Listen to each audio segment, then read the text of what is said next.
भाई तनवीर भाई, आज का मैच और मुल्तान सुल्तान अब जिस फॉर्म में आती जा रही है ना, तो अच्छी दावेदारी दे रही है। और ख़ास तौर पे to the top team Islamabad United, Karachi Kings, इनको अच्छी टक्कर दे रही है। आज की परफॉर्मेंस स्टार्टिंग विद यू।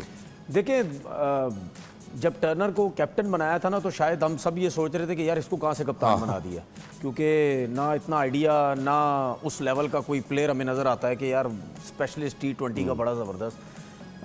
लेकिन आप हमेशा नोट करना कि ज़्यादातर जो फ्रेंचाइजीज़ होती है ना, वो कोशिश ये करती है, हमने पाकिस्तान नहीं डिफरेंट लीग्स में भी हमने देखा है कि वो ऑस्ट्रेलियन हो गए, इंग्लैंड हो गए, इनको ज़्यादा थोड़ा सा वो सोचते हैं कि इनको ज़रा कप्तान बनाएं, ठीक है। या कोचिंग स्टाफ में भी इन जैसे लोग, इन्हीं कंट्री के लोग लाए जाते हैं, क्योंकि वो ये समझते हैं कि शायद ये बहुत एग्रेसिव लोग हैं, और वो है भी एग्रेसिव क्रिकेट खेलते हैं, एटीट्यूड बड़ा डिफरेंट होता है, सिर्फ जीतना जीतना है, हारना तो है नहीं, इनकी सोच में नहीं है, जो कि हमें इंटरनेशनल क्रिकेट में नज़र भी आता है। तो मेरे ख्याल में उसको देखे फ़ायदा इस वजह से भी हुआ क्योंकि उसके साथ जो प्लेयर्स हैं, स्मिथ उसके साथ है, फिलिपी उसके साथ है, ठीक है, सिडल उसके साथ है, मतलब ये सारे एक्सपीरियंस प्लेयर्स हैं। और ये चारों जो ऑस्ट्रेलियन है वो इसकी हर मैच में खेल रहे हैं, हर मैच में ये चारों खेल रहे हैं, उससे भी उसको बहुत फ़ायदा हो रहा है। फिर उसके बाद हम बार बार बोलते हैं कि आपके जो लोकल प्लेयर्स होते हैं, चाहे वो इंटरनेशनल प्लेयर खेले हों, आप साहबजादा फरहान की बात करते हैं, सबसे ज़्यादा मुझे जो अच्छी परफॉर्मेंसेस नज़र आ रही हैं, जो देखने में नज़र आ रहा है, वो है शान मसूद। तकरीबन अगर ओवरऑल देखें तो 1500 से ज़्यादा वो रन कर चुका है PSL के अंदर, और कहाँ मिडिल ऑर्डर, ठीक है, मिडिल ऑर्डर में, ठीक है। अब वो आज के मैच में भी उसने बड़ी ज़बरदस्त ये जो है वो इनिंग खेली। अगर हम ये सबसे ज़्यादा रन्स PSL में जिसने किए हैं, टॉप 10 में 4 प्लेयर्स आ रहे हैं मुल्तान सुल्तान के, जिसमें स्मिथ भी है, साहबजादा फरहान है, टर्नर है और शान मसूद है। बॉलिंग में कोई टॉप 10 में नहीं है इनके।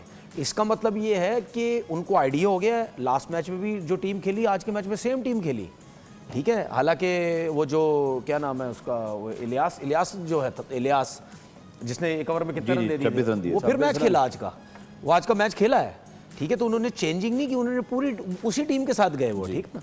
तो इसका मतलब ये है कि वो मैनेजमेंट जो है वो समझ गई है, कप्तान सब मिलके, कि नहीं अब इस टीम को इसी तरह कंटिन्यू लेके चलना चाहिए, ठीक है। कोई चेंजिंग्स करने की ज़रूरत नहीं है फ़िलहाल, उस वक्त तक कोई चेंजिंग करने की ज़रूरत नहीं है, जब तक जो है हमारी टीम एक टारगेट अचीव ना कर ले, या हम अगर मैचेस हारें भी तो हमारी टीम को कोई ज़्यादा नुकसान ना हो। तो इस वक्त जो टीम है सेटल होती नज़र आ रही है।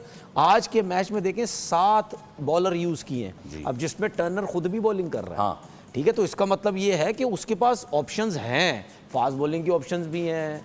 अरफात मिनाज जिस तरीके से उसने बॉलिंग की, उसने 2 विकेट्स लिए, लेकिन आज के मैच में आउट हुआ। पिछले मैच में बड़ी अच्छी बैटिंग भी की, छक्के वक्के भी लगा लेता, हालांकि उसकी जान नज़र नहीं आती उसकी और समीर मिनाज की, कि छक्के वक्के भी लगा सकते हैं, ठीक है। अब इनकी बॉडी को देखते हुए कम से कम हमारे लोगों को ये ज़रूर आइडिया होना चाहिए कि पावर हिटिंग सिखाई नहीं जाती, ये नेचुरल चीज़, ये नेचुरल भी होती है। कुछ प्लेयर होते हैं बिल्कुल ऐसे होते हैं, जान ही नहीं होती, लेकिन वो टाइमर इतने अच्छे होते हैं तो वो छक्के मार लेते हैं। तो मतलब यानी इनकी जो टीम इस वक्त जो मुझे नज़र आती है, वो बहुत अच्छी और बहुत बैलेंस टीम नज़र आती है। All right.